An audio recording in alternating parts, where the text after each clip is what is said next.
Ever wondered what the Bible says about gambling? It's a question many people have. You might be surprised to learn that the word gambling doesn't actually appear anywhere in the Bible. So does that mean it's totally fine? Well, it's not quite that simple.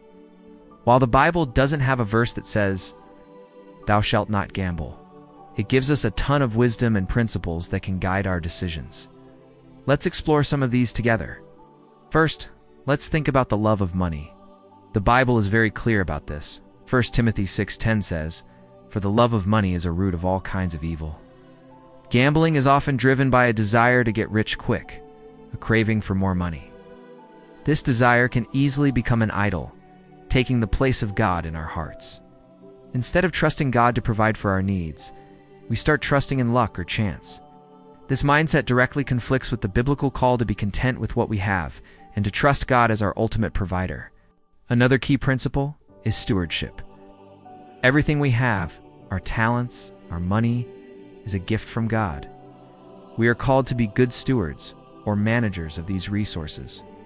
Ephesians 5:15-16 encourages us to make the most of every opportunity. When we gamble, are we being wise stewards of the money God has entrusted to us?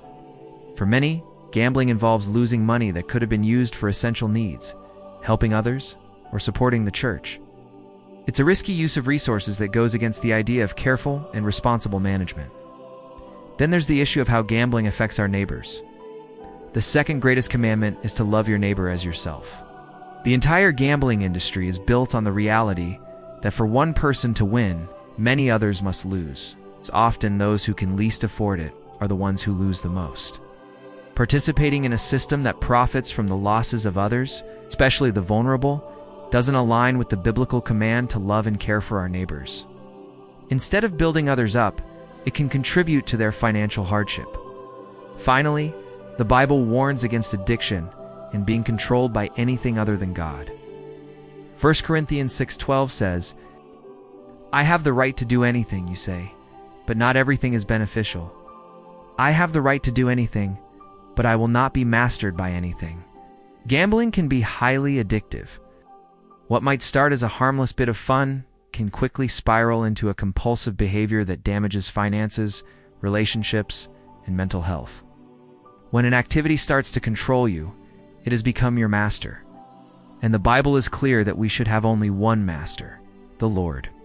So while the Bible doesn't explicitly say don't gamble, its principles on money, stewardship, love for others, and avoiding addiction strongly suggest it's a practice Christians should approach with extreme caution or avoid altogether. The risks to our spiritual, financial, and relational well-being are just too great. The real jackpot in life isn't found in a lottery ticket, but in a rich relationship with God and a life lived according to His wisdom. Thanks for watching. If you found this helpful, give it a like and subscribe for more content that explores faith and daily life. See you in the next one.